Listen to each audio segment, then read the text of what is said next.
नमस्कार दोस्तों, आप सभी का स्टडी डिलाइट चैनल पर एक बार फिर से हार्दिक स्वागत है। बौद्ध धर्म की आज तीसरी और अंतिम क्लास है। इस पर हमने 2 वीडियो को अपलोड कर दिए हैं। तो आइए जानते हैं कि आज के इस क्लास में हम लोग क्या क्या पढ़ने वाले हैं। तो साथियों, आज हम लोग बौद्ध संगीति के बारे में पढ़ेंगे। इसके साथ ही साथ बौद्ध साहित्य के बारे में पढ़ेंगे। तो आज कि इस वीडियो में हम लोग क्या क्या पढ़ने वाले हैं, बौद्ध संगीत और बौद्ध साहित्य।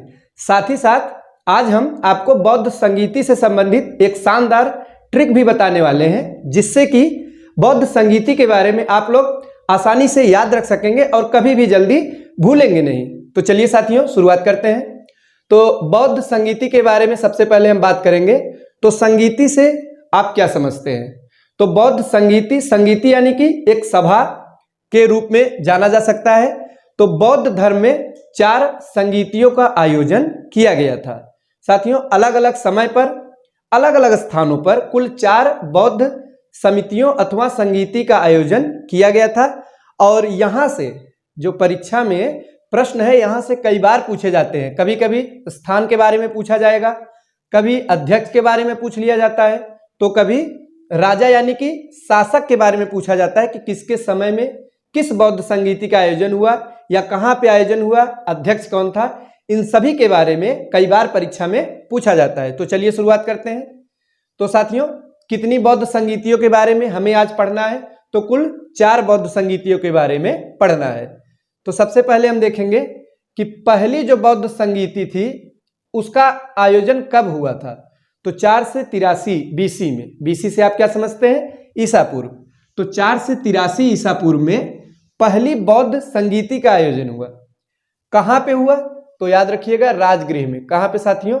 पहली बौद्ध संगीति का आयोजन हुआ राजगृह में। और उस समय अध्यक्ष कौन था, यानी कि इस बौद्ध संगीत का अध्यक्षता किसने किया था? तो महाकश्यप ने। नाम याद रखिएगा, महाकश्यप ने अध्यक्षता की थी। और किसके शासनकाल में आयोजन हुआ था? तो अजातशत्रु के शासनकाल में। तो पहली बौद्ध संगीति के बारे में आपको इतना ही याद रखना है कि कब आयोजन हुआ था। 483 ईसा पूर्व में आयोजन हुआ था। और साथियों, कहाँ पे हुआ था? तो राजगृह में हुआ था। और किसके शासनकाल में? तो अजातशत्रु के शासनकाल में। और अध्यक्ष कौन था? तो महाकश्यप। इन सब के बारे में आप जानते रहिएगा। आइए अब हम देखते हैं दूसरी बौद्ध संगीत के बारे में। 383 ईसा पूर्व में आयोजन हुआ। और साथियों, स्थान कौन सा था, यानी कि किस जगह पर यह सभा बुलाई गई थी? तो उस जगह का नाम है वैशाली। जगह का क्या नाम है? याद रखिएगा, दूसरी बौद्ध संगीति या सभा का आयोजन वैशाली में होता है। और अध्यक्ष कौन थे? तो सभाकामी। याद रखिएगा, इस बौद्ध संगीति का जो अध्यक्षता किया गया था वो सभाकामी के द्वारा किया गया था। और उस समय शासक कौन था, यानी राजा कौन था? तो कालाशोक। कौन था साथियों? उस समय कालाशोक शासन कर रहे थे। तो अब हम बात करेंगे तीसरी बौद्ध संगीति के बारे में। 250 ईसा पूर्व के लगभग में इसका आयोजन हुआ। और स्थान कौन सा है, किस जगह आयोजन हुआ? तो पाटलिपुत्र में। तीसरी बौद्ध संगीति का आयोजन पाटलिपुत्र में हुआ, जिसे वर्तमान में हम पटना के नाम से भी जानते हैं। और अध्यक्ष कौन था साथियों? तो मोग्गलीपुत्र तिस्स इसके अध्यक्ष थे। और शासक कौन था? तो अशोक शासन कर रहे थे उस समय। यानी कि अशोक के समय में ही तीसरी बौद्ध संगीति का आयोजन होता है। कहाँ पे? तो पाटलिपुत्र में इसका आयोजन किया जाता है। अब हम चौथी बौद्ध संगीति के बारे में बात करेंगे। प्रथम शताब्दी ईस्वी में इसका आयोजन होता है साथियों, कुंडलवन में। जगह का क्या नाम है? कुंडलवन। और अगर आपसे पूछा जाएगा कि कुंडलवन है कहाँ पे, तो आप क्या बताएंगे? कश्मीर में। तो कश्मीर के कुंडलवन में चौथी बौद्ध संगीति का आयोजन होता है। अध्यक्ष कौन था? तो वसुमित्र। जरूर नाम याद रखिएगा, वसुमित्र जी इसके अध्यक्ष थे। और उपाध्यक्ष कौन थे? तो अश्वघोष उपाध्यक्ष थे। और उस समय शासक कौन था, यानी किसके शासनकाल में आयोजन हुआ?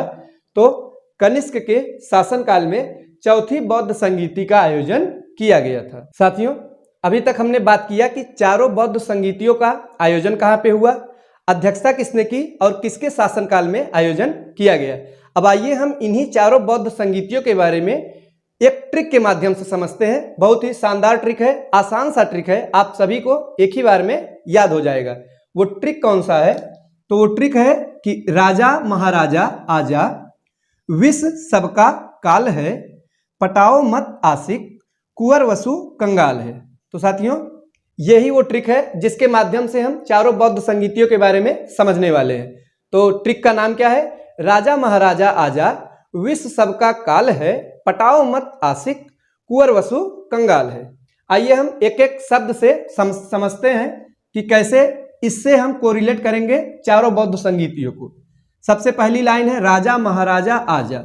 तो राजा से साथियों हो गया राजगृह। तो कहाँ पे आयोजन हुआ पहली बौद्ध संगीति का? तो राजगृह में आयोजन हुआ। और महाराजा से हो गया अध्यक्ष। तो कौन था? महाकश्यप। महाराजा से साथियों क्या हो जाएगा? महाकश्यप।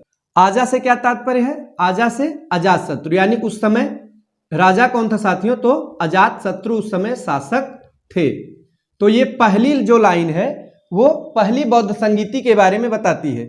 राजा से हो गया स्थान, पहली बौद्ध संगीति राजगृह में आयोजित की गई। महाराजा से अध्यक्ष महाकश्यप, आजा से जो राजा यानी शासक थे अजातशत्रु थे। अब हम दूसरी बौद्ध संगीति के बारे में पढ़ेंगे। ये पहली है, ये दूसरी लाइन से दूसरी बौद्ध संगीति के बारे में जानते हैं। विष सबका काल है। विष से हो गया वैशाली। स्थान क्या था साथियों? दूसरी जो बौद्ध संगीति का आयोजन था वो वैशाली में किया गया। सबका अध्यक्ष, सबका से क्या होगा? सभाकामी। सबका से सभाकामी, यानी कि अध्यक्ष थे सभाकामी। और काल से हो गया कालाशोक। शासक कौन थे साथियों उस समय? कालाशोक। ये उस समय शासक थे यानी कि राजा थे। इन्हीं के शासनकाल में दूसरी बौद्ध संगीति आयोजित की गई। अब हम तीसरी के बारे में पढ़ेंगे। तीसरी लाइन क्या है साथियों? पटाओ मत आशिक। तो पटाओ से हो गया पाटलिपुत्र, यानी कि आयोजन तीसरी बौद्ध संगीति का कहाँ पे हुआ? तो आप क्या बताएंगे? पाटलिपुत्र। मत से मुगलिपुत्र तिस्स, ये अध्यक्ष थे साथियों। मुगलिपुत्र तिस्स उस समय अध्यक्ष थे, यानी कि तीसरी बौद्ध संगीति की। और आशिक से क्या समझते हैं? अशोक। आशिक से जो कोरिलेट करेंगे, अशोक उस समय राजा थे, यानी अशोक के ही शासनकाल में तीसरी बौद्ध संगीति का आयोजन हुआ। अब हम अंतिम यानी चौथी बौद्ध संगीति के बारे में पढ़ेंगे। और लास्ट लाइन है कुंवर वसु कंगाल है। तो कुंवर से हो गया साथियों कुंडलवन। कुंवर से क्या हो जाएगा? कुंडलवन, यानी कि चौथी बौद्ध संगीति का आयोजन कहाँ हुआ? कुंडलवन में। वसु से आप क्या समझते हैं? तो वसुमित्र अध्यक्ष कौन थे? वसुमित्र अध्यक्ष थे। वहीं कंगाल से जो कोरिलेट करेंगे कनिष्क से, यानी कि उस समय जो शासनकाल था किसका था? कनिष्क का शासनकाल था चौथी बौद्ध संगीत में। तो साथियों ये थी ट्रिक, और आशा करते हैं आपको ट्रिक आसानी से समझ आई होगी। तो इस ट्रिक के माध्यम से आप जल्दी भूलेंगे नहीं। क्या होता है कि जो चारों बौद्ध संगीतियां हैं इसमें कई सारी पॉइंट है जिसे आपको याद रखना होता है, जैसे कि स्थान, अध्यक्ष और शासनकाल। तो अक्सर इसमें कंफ्यूजन हो जाता है साथियों। तो जब ट्रिक आपको याद रहेगा तो आप कभी भी जल्दी भूलेंगे नहीं। तो ये थी बौद्ध संगीति यानी सभाओं के बारे में। अब हम चलते हैं बौद्ध साहित्य की तरफ और बातें करेंगे कि कौन कौन से प्रमुख बौद्ध साहित्य है जिनके बारे में आज हमें पढ़ना है। तो बौद्ध साहित्य के बारे में अब हम बातें करेंगे और जानेंगे कि कौन कौन से महत्वपूर्ण बौद्ध साहित्य हैं जिनके बारे में हमें पढ़ना चाहिए।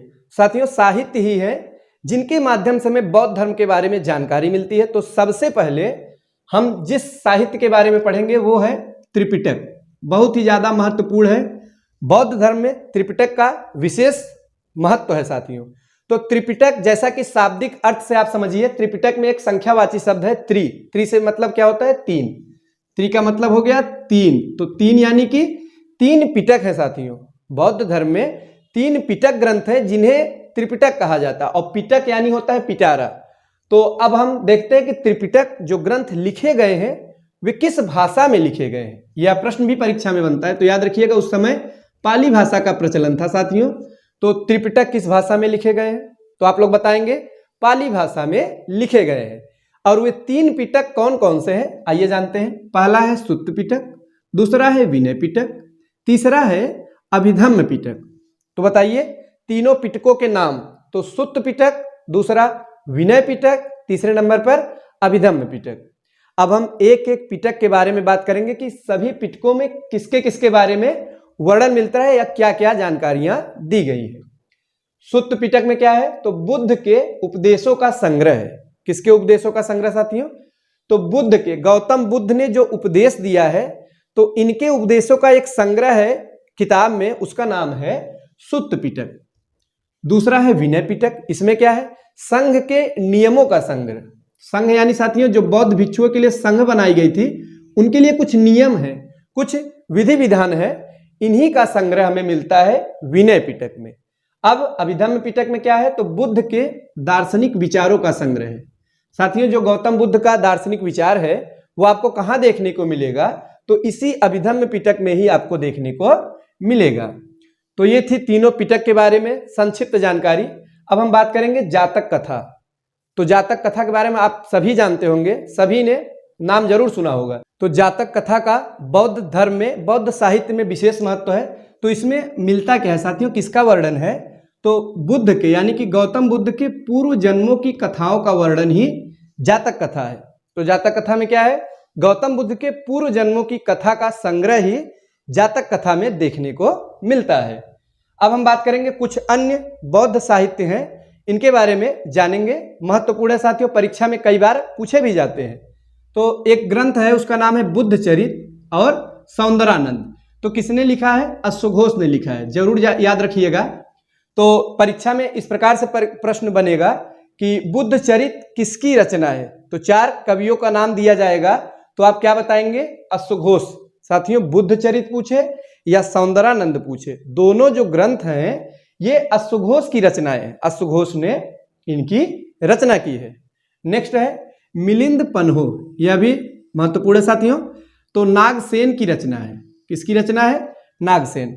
याद रखिएगा, अगर परीक्षा में आपसे पूछ लिया जाएगा कि मिलिंद पन्हो किसकी रचना है, तो आप क्या बताएंगे, नागसेन द्वारा रचित है। अब एक और महत्वपूर्ण किताब है साथियों, वो है लाइट ऑफ एशिया। तो हमने पहली क्लास में आपको बताया था कि लाइट ऑफ एशिया यानी कि एशिया का ज्योतिपुंज किसे कहते हैं, तो गौतम बुद्ध को ही एशिया का ज्योतिपुंज कहा जाता है, यानी कि लाइट ऑफ एशिया कहा जाता है।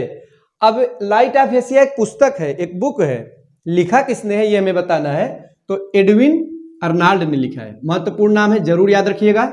लाइट ऑफ एशिया बुक किसके द्वारा रचित है या लिखी गई है, तो एडविन अर्नाल्ड द्वारा लिखी गई है। तो साथियों ये थी बौद्ध साहित्य से संबंधित कुछ प्रमुख ग्रंथों के बारे में जानकारियां, जिसके बारे में हमने डिस्कस किया। तो इन सभी के बारे में आप लोग अच्छे से जानते रहिएगा, एक बार लिख लीजिएगा और इन्हें याद कर लीजिएगा। अब एक कला शैली है साथियों, उसका नाम है गांधार कला। तो यहां से भी कई बार परीक्षा में प्रश्न बनता है, इसीलिए इसके बारे में भी थोड़ा सा हम देखेंगे कि परीक्षा में पूछा जाता है कि जो गांधार कला शैली है किस धर्म से संबंधित है, जैन धर्म है, बौद्ध धर्म है कि हिंदू धर्म है, कौन सा धर्म है, तो बौद्ध धर्म से संबंधित है। जरूर याद रखिएगा साथियों, गांधार कला का संबंध किस धर्म से है, तो आप क्या बताएंगे, बौद्ध धर्म से है। साथियों यहीं पर बौद्ध धर्म कंप्लीट होता है। आज हमने क्या क्या पढ़ा, तो आज हमने बातें की बौद्ध संगीतियों के बारे में और उससे संबंधित एक शानदार ट्रिक के बारे में हमने आपको बताया। इसके साथ ही साथ हमने आज बौद्ध साहित्य के बारे में भी पढ़ा। नेक्स्ट वीडियो में यानी अगली क्लास में हम लोग मौर्य वंश के बारे में पढ़ेंगे और साथियों बातें करेंगे एक महान शासक चंद्रगुप्त मौर्य के बारे में। तो आज के लिए बस इतना ही, धन्यवाद।